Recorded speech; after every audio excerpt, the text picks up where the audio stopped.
আশা করি খুব বেশি দেরি করিনি আসতে। যেমন বলেছিলাম 8টার সময় আসবো ভারতীয় সময়, মোটামুটি এসে গেছে। তো যেটা প্রশ্ন, যেটা নিয়ে কথা, সব বাসারকারি কারা দাও, বাসারকারি হালা পরিষেবা ভালো হবা, সেই আঙ্গিকে দাঁড়িয়ে কেন্দ্রীয় সরকার একটা কয়লা বেসরকারীকরণের প্রস্তুতি নিয়েছে বলা ভুল। জুন মাসের 18 তারিখ কয়লা বেসরকারীকরণ করার জন্য নতুন 41টা কয়লা ব্লককে তারা নিলামে তুলেছে, এবং নিলামে তুলেছে কমার্শিয়াল মাইনিং এর। তো কমার্শিয়াল মাইনিংটা কি? কমার্শিয়াল মাইনিং হচ্ছে বেসরকারি সংস্থা অ্যালং উইথ সরকারি সংস্থা, তারা কয়লা খনির থেকে কয়লা তুলতে পারবে, সেই কয়লা বিক্রি করতে পারবে খোলা বাজারে। প্রথম কথা হচ্ছে, কয়লা কিতে তাহলে এর আগে তৈরি করতো না কেউ, মানে তুলতে পারতো না বেসরকারিরা? তুলতে পারতো, কিন্তু এইখানে পার্থক্য হচ্ছে যে তারা খোলা বাজারে বিক্রিও করতে পারবে সেই কয়লা। কিরকম? যেমন ধরুন জিন্দাল স্টিল অ্যান্ড পাওয়ার, আমি নাম করলাম, কোনো কোম্পানির নাম এমনিতে করা উচিত নয়, তাও একটা উদাহরণ। তারা তাদের যে ক্যাপটিভ পাওয়ার প্ল্যান্টস, তাদের যে পাওয়ার প্ল্যান্টস ছিল তার ক্যাপটিভ মাইন্স ছিল। ক্যাপটিভ মাইন্স মানে সেই পাওয়ার প্ল্যান্টের জন্য তাদের যে প্রয়োজনীয় কয়লা, সেই কয়লা তারা তুলতে পারত, সেই কয়লা পুড়িয়ে ইলেকট্রিসিটি তৈরি করতে পারত, এবং সেই ইলেকট্রিসিটি তারা বিক্রি করতে পারত। কিন্তু একটা এন্ড ইউজার লাইসেন্সিং ছিল। এন্ড ইউজার লাইসেন্সিং হচ্ছে, জিন্দাল যদি নিজের কয়লা খনির থেকে কয়লা তোলে, সেই কয়লা যদি তারা তাদের পাওয়ার প্ল্যান্টের জন্য ইউজ করে, সেটুকুই করতে পারবে। সেখান থেকে তোলা কয়লা তারা বাজারে বিক্রি করতে পারবে না। এইটা ছিল এন্ড ইউজার লাইসেন্সিং, লিমিটেশনস ছিল। এবার সেই এন্ড ইউজার লাইসেন্সিংটা তুলে দিয়ে কমার্শিয়াল মাইনিং এর জন্য কয়লা খনিগুলো নিলাম করা হচ্ছে নতুন 41টা। তো এর ফলে যে কয়লা যারা তুলবে, যেমন ধরুন সে জিন্দাল হতে পারে, আদানি হতে পারে, আম্বানি হতে পারে, রিলায়েন্স হতে পারে, বা যে কেউ, বা রিও টিন্টো হতে পারে, তারা তুলে সেই কয়লা এবারে নিজেদের কাজে ব্যবহার করতে পারবে। ধরুন পাওয়ার প্ল্যান্ট বা স্টিল ইন্ডাস্ট্রিতে প্রচুর কয়লার ব্যবহার হয়, সেগুলো করতে পারবে। আবার সেই কয়লা নিয়ে তারা দিতে পারবে বাকিদেরকে বাজারে, যেটা এতদিন পারতো না। এতদিন এই কাজটা করতে পারতো শুধু রাষ্ট্রায়ত্ত সংস্থাগুলো, যেমন কোল ইন্ডিয়া বা ওই নীলাচল যেটা আছে এনসিএল, এনএলসি, তারা। তো এইখানে দাঁড়িয়ে এবার প্রশ্ন হচ্ছে যে এই যে কয়লা খনির বেসরকারীকরণ, এর ফলে লাভ হবে না লোকসান হবে? আদৌ এটার কোনো প্রয়োজন ছিল কিনা? প্রয়োজন থাকলে কতটা ছিল? যেখানে কয়লা খনিগুলো খোলা হচ্ছে নতুন, সেইখানে কয়লা খনিগুলোর কোনো প্রয়োজন ছিল কি না?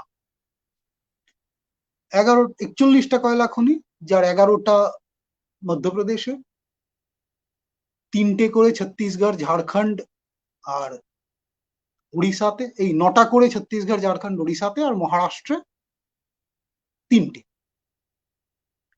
এবারে এই যে 11টা, এই 41টা কয়লা খনির 14টাই ঘন জঙ্গলের মধ্যে। জায়গাগুলোর নাম আপনারা যদি করেন, মধ্যপ্রদেশ, মহারাষ্ট্র, উড়িষ্যা, ছত্তিশগড়, ঝাড়খণ্ড, সবকটাই ঘন জঙ্গলের মধ্যে, জঙ্গল বেষ্টিত, পরিবেষ্টিত জায়গা, আদিবাসী অধ্যুষিত জায়গা, তার মধ্যে করা হয়। সেখানেই কয়লা জেনারেলি পাওয়া যায়, মানে কয়লা তো আর শহরে আমার আপনার বাড়ির নিচে খুব একটা পাওয়া যায় না, এইসব জায়গাতেই পাওয়া যায়। তো এই 41টার 14টা ঘন জঙ্গলের মধ্যে, যার 8টা আবার ইনভায়োলেট এরিয়ায়, যেখানে ভায়োলেশন করা যায় না, যেখানে যাওয়া যায় না। এর আগে আইন আছে ভারত সরকারের যে ওই সব জায়গায় কোন রকম ইন্ডাস্ট্রি করা যাবে না। এইরকম জায়গা আছে 8টা সেই 14টার মধ্যে। তো আদৌ কি এটার দরকার ছিল? বা এর ফলে কি হবে, আদৌ দরকার ছিল কিনা, সেটা নিয়ে আমাদের প্রথমে আলোচনা করতে গেলে বুঝতে হবে কয়লা আমাদের কি কাজে লাগছে। ভারতবর্ষে প্রচুর কয়লার ব্যবহার হয়। ভারতবর্ষ এই মুহূর্তে পৃথিবীতে দ্বিতীয় বৃহত্তম কয়লা ব্যবহার করা দেশ, দ্বিতীয় বৃহত্তম কয়লা আমদানি করা দেশ এবং তৃতীয় বৃহত্তম কয়লা তৈরি করা দেশ, যারা কয়লা উত্তোলন করে, কয়লা মানে কোল প্রডিউসিং কান্ট্রি। তাহলে বুঝতেই পারছেন কয়লার বাজারে ভারতের ভয়ঙ্কর ভূমিকা। মানে ভয়ঙ্কর ভূমিকা বলতে, কয়লার বাজারে ভারত একটা বড় প্লেয়ার, একটা বেশ বড় প্লেয়ার পৃথিবীতে। তো এত কয়লার একটা বড় অংশ ব্যবহার করা হয়, আপনারা সবাই জানেন, ইলেকট্রিসিটি তৈরিতে, ইলেকট্রিক্যাল পাওয়ার তৈরিতে।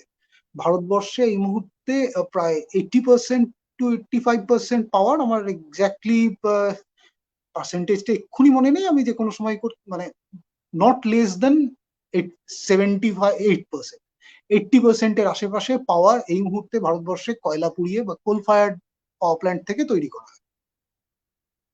কিন্তু এখানে আমাদের মনে রাখতে হবে যে 2015 সালে যে প্যারিস এগ্রিমেন্ট হয়েছিল, প্যারিস চুক্তি, সেখানে আমরা বলেছিলাম যে আমাদের একটা যে ছিল ন্যাশনালি ডিটারমাইন্ড কন্ট্রিবিউশন, এনডিসি, তাতে বলেছিলাম যে 2030-এর মধ্যে আমরা সমস্ত যে আমাদের টোটাল এনার্জি ডিমান্ড বা এনার্জি প্রডিউস, সেটার 40% আমরা নন কনভেনশনাল এনার্জি থেকে তৈরি। মানে উইন্ড হতে পারে, আমাদের সোলার হতে পারে, বেগাসে হতে পারে, আরো নানা রকম ওয়েস্ট জেনারেশন থেকে হতে পারে। সেটা এই মুহূর্তে ধরুন 8 to 9%, এই মুহূর্তে আমাদের যেখানে দাঁড়িয়ে আছে সেইটা আমরা 40%-এ নিয়ে যাবো। এটা আমাদের NDC, nationally determined contribution to climate change. আমরা ক্লাইমেট মানে টু রেস্ট্রিক্ট ক্লাইমেট চেঞ্জ, আমাদের যে সাস্টেনেবল ডেভেলপমেন্ট গোলস আছে তার একটা ন্যাশনালি ডিটারমাইন্ড কন্ট্রিবিউশন। আমরা এটা করব, করে সাস্টেনেবল ডেভেলপমেন্টের রাস্তায় যাব। এটা আমাদের সরকার, আমাদের দেশ হিসেবে আমরা প্যারিস চুক্তিতে সই করেছি। এই প্যারিস চুক্তিতে সই করার ফলে আমাদের প্রধানমন্ত্রী একটা ইন্টারন্যাশনাল সোলার অ্যালায়েন্স তৈরি করেছেন ফ্রান্সের প্রধানমন্ত্রীর সঙ্গে। সেই জন্য উনি চ্যাম্পিয়ন অফ আর্থ হয়েছেন। বেশ ভালোই লেগেছে, খারাপ কিছু নয়, উনি চ্যাম্পিয়ন হবেন তাতে আর খারাপ কি আছে। তো সেই অবস্থায় দাঁড়িয়ে আমরা আবার নতুন 41টা কয়লা খনি, কয়লা ব্লক, সেগুলো কেন খুলবো? আর মানে আমরা যখন বলছি 2030-এর মধ্যে আমরা কয়লার ওপর ডিপেন্ডেন্সি কমাবো, সেই অবস্থায় কেন ওটা? আরো একটা মজার কথা হলো, আমাদের রাষ্ট্রায়ত্ত সংস্থা যারা কয়লা তোলে, কোল ইন্ডিয়া লিমিটেড, কোল ইন্ডিয়া লিমিটেডের ভিশন 2018-এ স্পষ্ট বলা আছে যে 2030 অব্দি আমাদের যে চাহিদা কয়লা, তার জন্য নতুন কোনো ব্লক অ্যালট করার দরকার নেই। Coal India is having enough of its reserve to provide coal up to 2030 with its existing allotments. যা এখন কয়লা খনি আছে সেই দিয়ে 2030 পর্যন্ত যা চাহিদা আমাদের থাকা উচিত সেটা কোল ইন্ডিয়া দিতে পারবে। তাদের অফিসিয়াল যে ভিশন ডকুমেন্ট 2018 সালে বেরিয়েছিল তাতে স্পষ্ট লেখা আছে। তো তাও কেন কয়লা, নতুন কয়লা খনি, তাও আবার কমার্শিয়াল ইউজের জন্য? এটা বুঝতে পারা যাচ্ছে না, মানে কেন। মজাটা হচ্ছে যে 2016 সালে যখন এই নতুন সরকার আসে, বিকাশের সরকার, সবকা সাথ সবকা বিকাশের সরকার, তারা বলেছিল যে ভারত যেহেতু সেকেন্ড লার্জেস্ট কোল ইম্পোর্টিং কান্ট্রি, কয়লা আমদানি করে, পৃথিবীর দ্বিতীয় বৃহত্তম কয়লা আমদানি করা দেশ এবং তৃতীয় বৃহত্তম কয়লা তৈরি করা দেশ, ভারত সেই কারণে যদি এটা কমায়, আমদানি কমিয়ে বিদেশি মুদ্রা রাখবে মানে নিজেদের কাছে, যাতে বিদেশি মুদ্রা বাইরে না যায়, সেইটার কারণেই সেটা একটা লক্ষ্য, এটা দীর্ঘদিন ধরে আছে। এবং সেটা শুধু ভারতের লক্ষ্য নয়, ব্রিং ব্যাক কোল এটা এই মুহূর্তে পৃথিবীর অনেক দেশের লক্ষ্য। চীন এটা করছে, আমেরিকা প্রেসিডেন্ট ট্রাম্প, এইটা একটা স্লোগান ছিল ব্রিং ব্যাক কোল। কয়লা বাইরে যাবে না, কয়লা মানে বাইরের থেকে আনা হবে না, নিজের কয়লা তৈরি করে সেই কয়লা দিয়েই আমরা কাজ চালাবো। এটা একটা টেন্ডেন্সি এই মুহূর্তে পৃথিবীতে। আরেকটা টেন্ডেন্সি অবশ্য এটাও যে কয়লা করা হবে, মানে কয়লার থেকে আমরা সরে আসবো, এটাও কিন্তু একটা গ্লোবাল টেন্ডেন্সি। এই দুটো গ্লোবাল টেন্ডেন্সির মাঝখানে তো আমরা ধরতে পারি, যেহেতু কোল ইন্ডিয়া বলছিল যে 2030 অব্দি তাদের কাছে যা রিজার্ভ আছে, নতুন কোল ব্লকের প্রয়োজন নেই, 2018 সালেই বলেছে। তো মোটামুটি হাইপোথেটিক্যালি আমরা ধরে নিতে পারি যে আমাদের সরকার কয়লাটাকে দেশের থেকেই তুলে, আমদানিটা কমিয়ে দেশের থেকে তুলেই ব্যবহার করবে। এখানে অনেকগুলো ঝামেলা আছে। এক হচ্ছে, ভারতবর্ষ কয়লা আমদানি কোনোদিন জিরো হয়নি, কোনোদিন জিরো হবে না। কারণ কোকিং কোল যেটা, সেটা ভারতে পাওয়া যায় না। অ্যান্থ্রাসাইট ভারতবর্ষে প্রায় পাওয়া যায় না। একমাত্র পাওয়া গেল কাশ্মীরের প্রত্যন্ত জায়গায় কিছু পাওয়া গেলেও যেতে পারে, আমি জানি না সেই জায়গাগুলো এই মুহূর্তে ভারতের মানে ম্যাপে, আমাদের ম্যাপে অবশ্যই ভারতের মধ্যে আছে, কিন্তু সেটা আমাদের কাশ্মীর না পিওকে জায়গাগুলো সম্পর্কে আমার কোনো ধারণা নেই, যেখানে এই কোল ব্লক গুলো আছে যেখানে অ্যান্থ্রাসাইট পাওয়া যায়, বা অক্সাইচিনে হতে পারে। তো সেই জায়গাগুলো সম্পর্কে আমার ধারণা নেই। তাছাড়া মূল যে রিজার্ভটা সেটা হচ্ছে বিটুমিনাস এবং পিট, ব্রাউন কোলের একটা বিশাল বড় রিজার্ভ রয়েছে ভারতে। এই ব্রাউন কোলের রিজার্ভটা ভয়ঙ্কর, এবং ভারতের প্রোডাকশনটা মেইনলি ব্রাউন কোল। তো সেখান থেকে এটাও বলতে পারি যে আমরা যদি কয়লা প্রডিউস করি, সেই কয়লা বাইরে বিক্রি হবে না, কেউ কিনতে চাইবে না আমাদের কয়লা। আমাদের কয়লা ততটা সুপিরিয়র গ্রেডের নয়, আমরা বাইরে থেকে আমাদের আনতেই হয়, কুকিং কোল তো আনতেই হয়, বাকি কয়লাও আনতে হয়, পাওয়ার জেনারেশনের জন্য নন কুকিং কোলও আনতে হয়। তো বাইরে বিক্রির তো কোনো প্রশ্নই ওঠে। একমাত্র যেটা লক্ষ্য হতে পারে যে আমাদের দেশের কয়লা পুড়িয়েই আমরা পাওয়ার জেনারেশন করতে পারি, এটা দীর্ঘদিন ধরে মানে 2016 থেকে টার্গেট।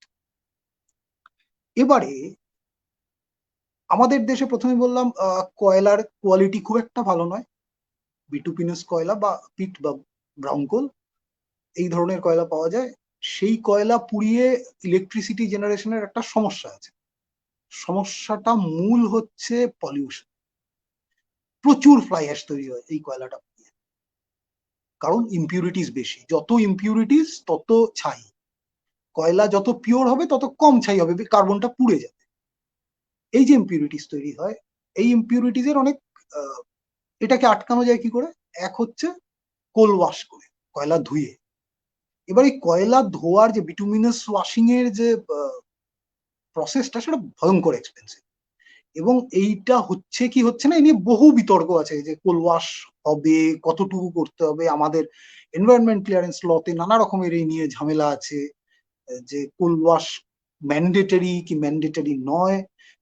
তাছাড়া তারপরে একটা ওই ইলেকট্রোস্ট্যাটিক প্রেসিপিটেটর, যারা পাওয়ার প্ল্যান্টের সাথে জড়িত তারা জানেন যে ইলেকট্রোস্ট্যাটিক প্রেসিপিটেটরের ব্যাপার এসছে, যাতে ফ্লাই অ্যাশ ছড়িয়ে না পড়ে। আগে ভীষণভাবে ছড়িয়ে পড়তো। আমি দেখেছি আমার ছোটবেলায়, আমার পিসির বাড়ি ছিল দেউলবেড়াতে, মানে তালচেরে। এনটিপিসি তালচেরের জন্য ছোটবেলা ধরুন 90s শুরুর দিকে, 91-2 আমার যখন মনে আছে, তার আগে 80s আমি গেছি, তখন অতটা মনে নেই, আর শুরুর দিকে মনে আছে। এনটিপিসি মানে যখন ট্রেন থেকে কটক থেকে তালচের যেতাম, এনটিপিসি থাকার জন্য, এনটিপিসি তালচেরের জন্য সেখানের বেশ খানিকটা আগের থেকে গাছের পাতায় ছাই জমে থাকতো। বাবা বলতেন এইটা হলে বুঝতে পারবি যে তো পিসি বাড়ি এসে গেছে এবারে, এনটিপিসি তালচেরে জন্য। তো এই অবস্থায় এই যে ফ্লাই অ্যাশটা কমানোর জন্য এরপরে নানা রকম ব্যবস্থা করা হয়, ইলেকট্রোস্ট্যাটিক প্রেসিপিটেটর, ফ্লাই অ্যাশ নেওয়া হয়, মানে প্রেসিপিটেট করা হয়, জমা করা হয়, তাই থেকে আজকাল ইট টিট অনেক কিছু তৈরি হয়, আপনারা জানেন অনেকে।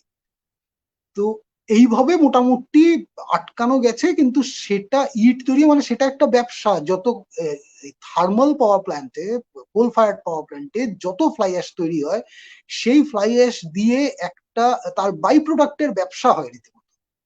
তাহলে বুঝতেই পারছেন বিটুমিনাস পুড়ে কতটা ছাই তৈরি হতে পারে। তো বিটুমিনাস এই কারণে আমাদের কয়লা দিয়ে করাটা সত্যি একটা, আর কোল ওয়াশিং এর দিকে কেউ যেতে চায় না, ভয়ঙ্কর একটা এক্সপেন্সিভ প্রসেস।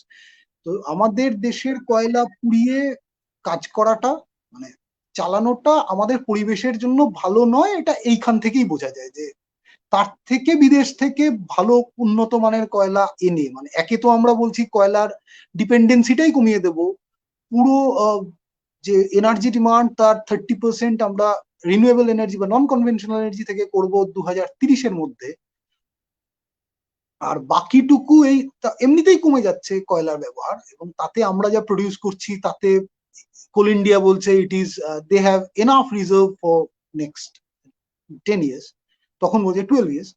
তো নতুন অ্যালটমেন্টের প্রয়োজন নেই, আর বাকি যেটুকু ছিল এই সিস্টেমে চালানোই যেত বাইরে থেকে এনে।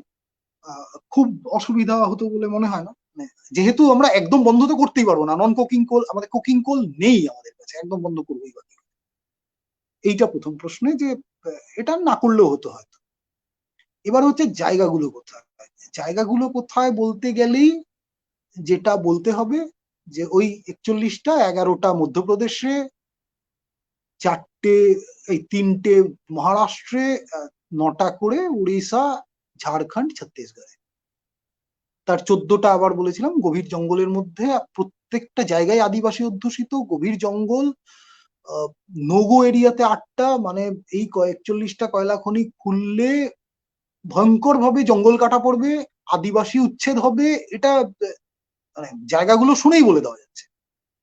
এবার এই জিনিসগুলো যাবে বলছে কমার্শিয়াল মাইনিং হবে, Adani Ambani and all this, মানে যত যারা আছে আর কি, যেসব প্লেয়ার্স আছে তারা কমার্শিয়াল মাইনিং এর জন্য ইউজ করবে। জিন্দাল হতে পারে, এবং আপনারা বোধহয় জানেন আগের বছর 2019-এর সেপ্টেম্বর নাগাদ গভর্নমেন্ট বলে দিয়েছে 100% of direct forest investment is allowed in coal mines, কয়লা ক্ষেত্রে, কোল সেক্টর, কয়লা ক্ষেত্রে 100% বিদেশি পুঁজির বিনিয়োগ এই মুহূর্তে হতে পারে।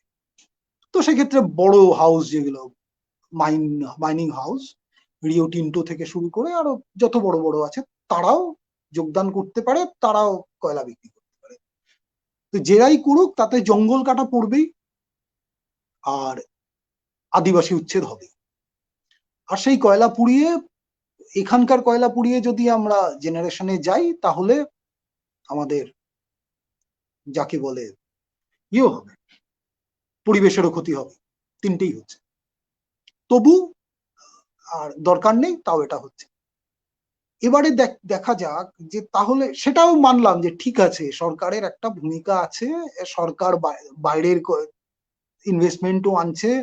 আমাদের স্বরাষ্ট্রমন্ত্রী বলেছেন প্রায় 30,000 কোটি টাকার হবে, কত লক্ষ লক্ষ, প্রায় 3 লক্ষ নতুন চাকরি তৈরি হবে, 30,000 কোটি টাকার ইনভেস্টমেন্ট আসবে, ভালো কথা। তো সেটাও মেনে নিলাম। এইবার সেটা নিয়েও একটা প্রশ্ন আছে যে আমি ধরুন জমি বিক্রি করছি, আমি একটা বাড়ি বিক্রি করছি, আমি একটা কয়লা খনি বিক্রি করছি, বাড়ি বিক্রিতেই যাই, যে বাড়ি যদি আমি কারো কাছে বিক্রি করি তাহলে তো তাকে বাড়ির দলিল পত্তর কাগজ যা আছে সেগুলো দেখাতে হয়, পরিষ্কার থাকতে হয়। কিন্তু আমাদের সরকার সেটাও করছে, বলছে 100% এফডিআই হবে, তারা বলছে প্রচুর বিদেশি বিনিয়োগ হবে এই কয়লা খনিতে। কিন্তু আমাদের সরকার পুরো প্রসেসটাকে যে একটা ভীষণ ট্রান্সপারেন্ট রেখেছে তা। প্রথম কথা হচ্ছে এই 41টা ব্লকের একটারও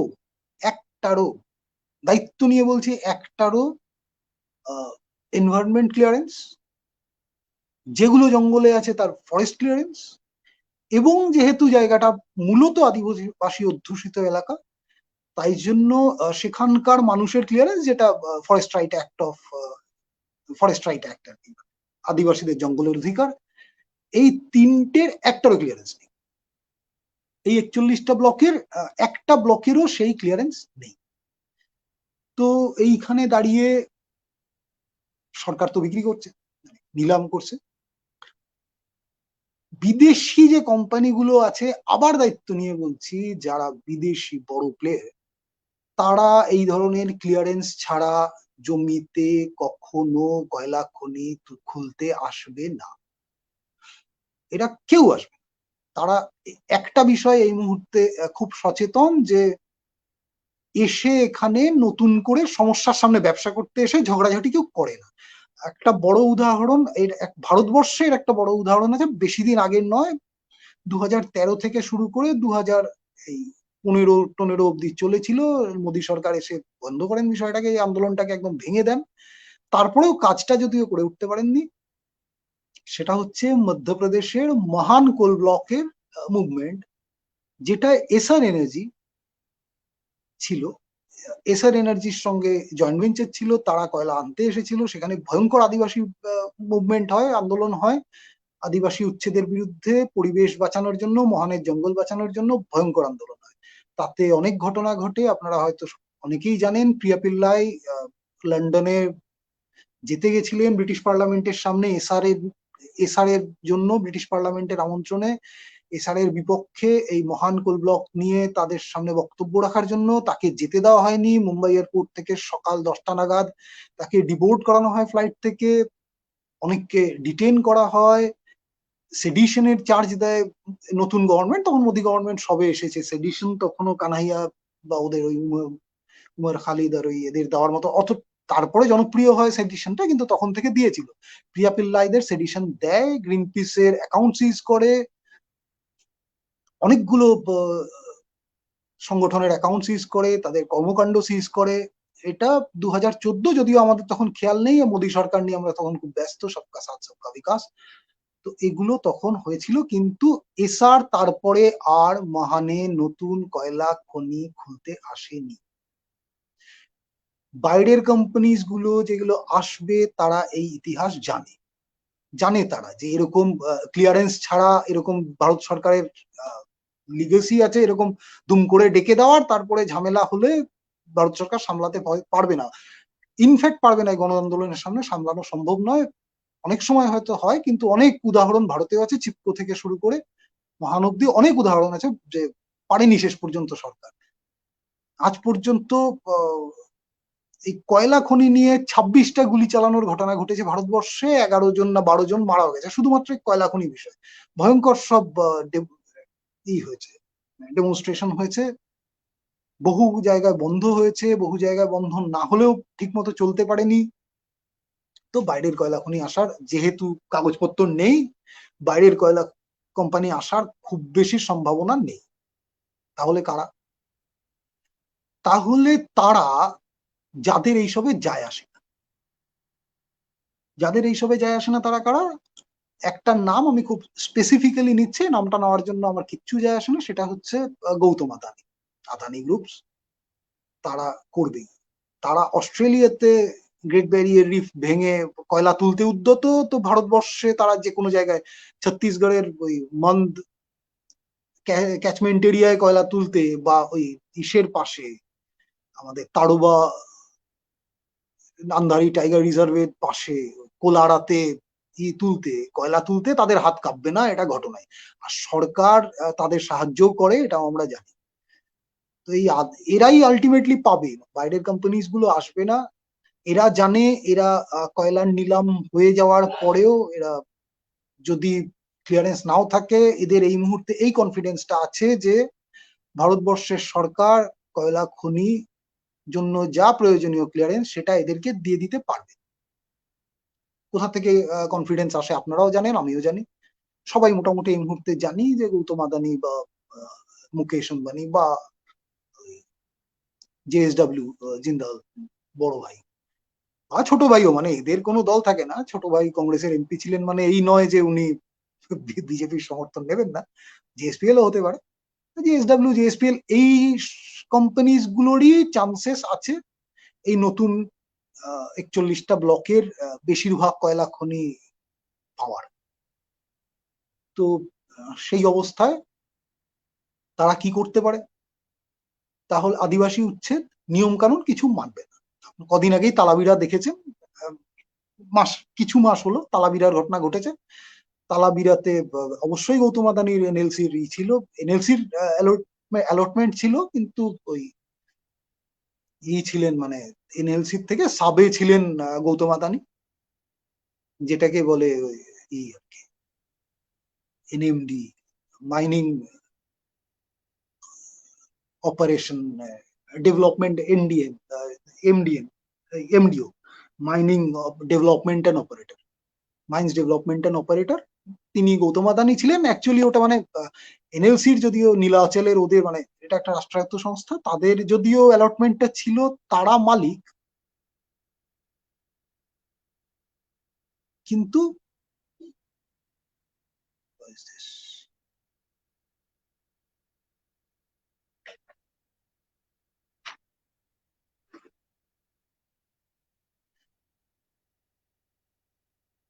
একটা সমস্যা হয়েছিল, একটা টেকনিক্যাল সমস্যা, দুঃখিত। তো তারা মালিক, কিন্তু যেটা বলছিলাম যে ওই তালাবিরাতে এনএলসি মালিক, এনএলসির নামেই অ্যালটমেন্টটা ছিল, কিন্তু সেখানে এমডি ও ছিল গৌতম আদানি, তারাই কাজটা করে,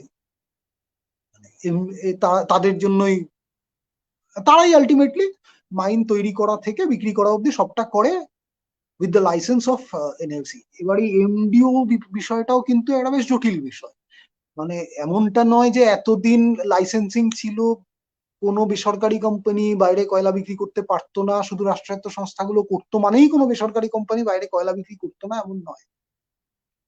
মজাটা হচ্ছে যে যেটা ছিল রাষ্ট্রায়ত্ত সংস্থা, হতে পারে কোল ইন্ডিয়া, হতে পারে বাকি কেউ, তাদের নামেই কাজটা হতো, তারা লাইসেন্সটা পেত, এবং তারা তারপরে ওই এমডিও অপারেট করতো, mining mines development and operator.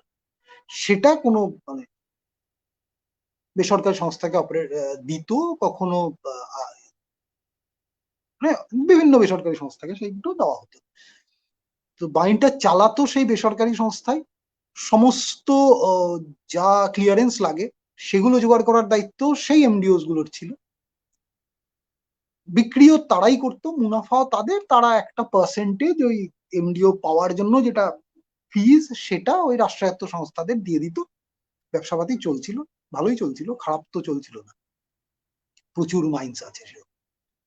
এবারে যেটা গভর্নমেন্ট করলো যে তার দরকার নেই, নিজেরাই মানে নিজের নামে লাইসেন্স নিয়ে এবারে বিক্রি বাটা করো, সরাসরি গভর্নমেন্টকে টাকা দাও, কোল ইন্ডিয়াকে টাকা দিয়ে কি হবে, সরাসরি মানে কোল মিনিস্ট্রিকে টাকা দাও, কোল কয়লা মন্ত্রককে টাকা দাও, কোল ইন্ডিয়াকে এমনিতেও জানেন আপনারা, কোল ইন্ডিয়া বেঁচে দেবে, এসব রাখবে না, বাসারকারি কারা দেওয়া, তো সেই বাসারকারি এসে কোল ইন্ডিয়াকে আর দিয়ে লাভ নেই, এসব হাতি পুষে লাভ নেই, সোজা কয়লা মন্ত্রককে টাকা দাও লিজের, গভর্নমেন্টকে টাকা দাও, আর নিজের মতো বিক্রি বাটা করো, ভালোই তো, মানে তোমরা তো জানো বিক্রি কি করে করতে হয়, উচ্ছেদ টুচ্ছেদ করো, কোনো সমস্যা নেই, আমরা আছি পেছনে।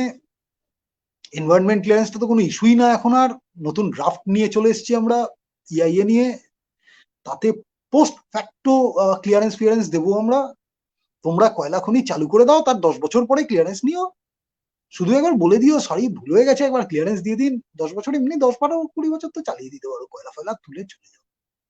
তো এটা মোটামুটি অবস্থা।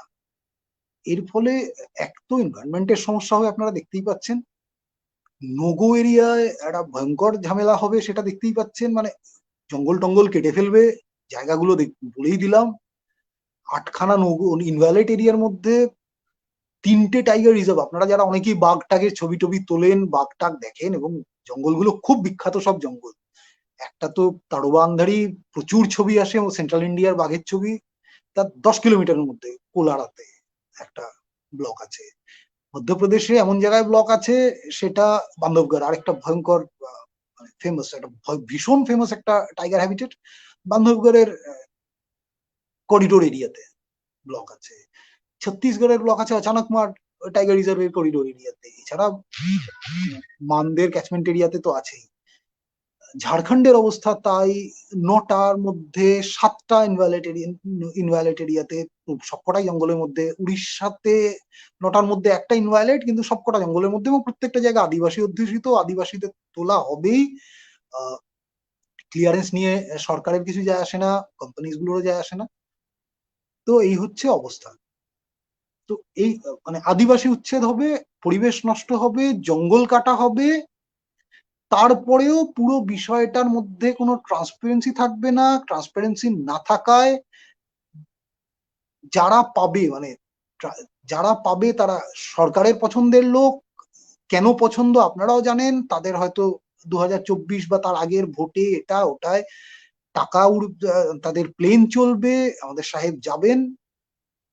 তো বিষয়টা ভীষণ প্রিপ্ল্যান্ড, ভীষণ প্রিপ্ল্যান্ড। মানে একটা, মানে শুধু কয়লা খনিতে জল জঙ্গল জমি বেচা হচ্ছে সেটা তো বিষয় নয়। বিষয়টা হচ্ছে, এক তো প্রয়োজন ছিল না।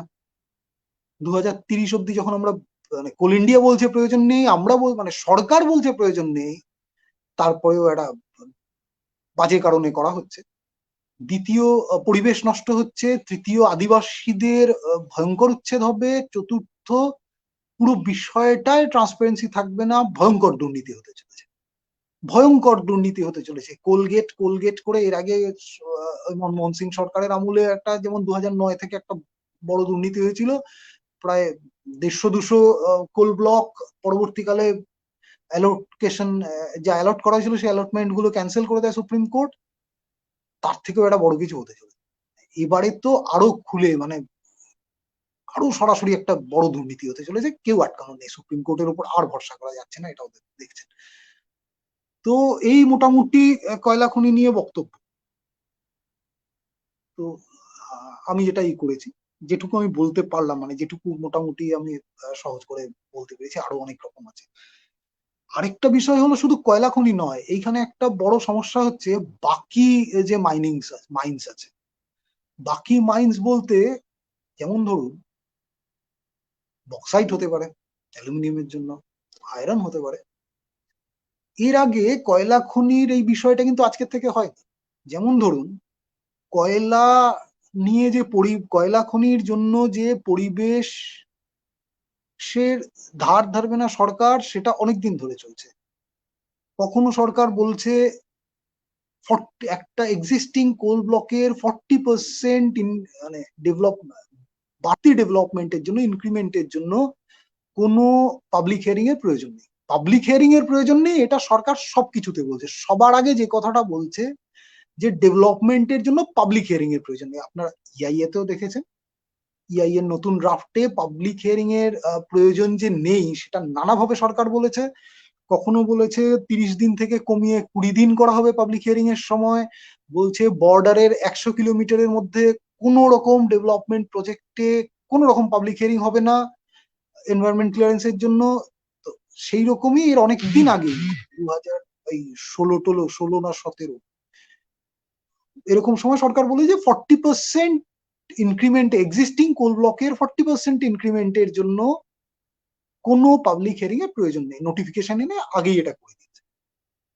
এবার এই এপ্রিল মাস নাগাদ 23 তারিখে একটা বাকি যে খনিগুলো আছে, মানে তারা বলছে ভাই শুধু কয়লার কেন হবে, তাহলে আমাদেরও ওরা হোক যে 40%-এর জন্য, ধরুন বক্সাইটের খনি, ধরুন লোহার খনি, তারাও 40%-এর জন্য বলছে যে আর পাবলিক হিয়ারিং এর প্রয়োজন নেই। মানে এটা আমাদেরকেও দেওয়া হোক, প্রস্তাব এসছে, আলোচনা চলছে। এই সবকটাই এমওএম আছে এনভায়রনমেন্ট মিনিস্ট্রি। যে কথাগুলো বললাম সেগুলোর যে ডকুমেন্ট যদি কোনো প্রয়োজন হয়, সে ডকুমেন্টের জন্য কমেন্টে আপনার মেল আইডি দিয়ে দিলে আমি সে ডকুমেন্ট আপনাদের পাঠিয়ে দেবো। প্রত্যেকটা ডকুমেন্ট, যে কিভাবে ডাইলিউশন গুলো হচ্ছে এবং কার কি দাবি আছে, কে কি বলেছে, সবকটাই যা যা আমি উল্লেখ করেছি সবকটাই। তো এই মোটামুটি অবস্থা, মানে নতুন কয়লা খনি নিয়ে এই মোটামুটি অবস্থা। এবারে যদি আপনাদের কোনো প্রশ্ন থাকে এই বিষয়টা নিয়ে, যে কি তাহলে, মানে আর কিছু যদি জানার থাকে, তো আপনারা কমেন্টে প্রশ্ন করতে পারেন। আজকে একটু হয়তো উত্তর দিতে পারবো না আপনাদের প্রশ্নগুলো নিয়ে।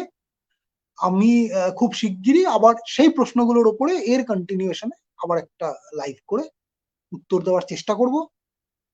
তো সেই অবস্থা থেকে ধন্যবাদ সবাইকে যারা শুনছেন। আমাদের জল জমি জঙ্গল লুট করার বিরুদ্ধে রুখে দাঁড়ান। নতুন ইআইএ নিয়ে আপনারা অনেকেই, আমি জানি আপনারা ক্যাম্পেন করেছেন নতুন ইআইএ এর বিরুদ্ধে, সেগুলো করুন। আরো রুখে দাঁড়ান। জল জমি জঙ্গল জীবনের যে ক্ষতি সরকার করছে পেটুয়া পুঁজিপতিদের জন্য, সেগুলোকে বন্ধ করুন। বন্ধ করার জন্য এগিয়ে আসুন, এটাই বক্তব্য। এই বলে আজকের মতো শেষ করছি। প্রশ্ন থাকলে কমেন্টে লিখে দিন। আমি আবার সেই নিয়ে পরবর্তী কিছুদিনের মধ্যে, আমি হয়তো কাল পরশু বা এই সপ্তাহটা হয়তো আমি পারবো না, তো হতে পারে রোববার বা তার পরপরই আমি সেইগুলো নিয়ে আবার একটা লাইভ করে আপনাদের প্রশ্নের উত্তর দেওয়ার চেষ্টা করব। যতটা বলতে পেরেছি সেটুকু শোনার জন্য ধন্যবাদ। শুভরাত্রি।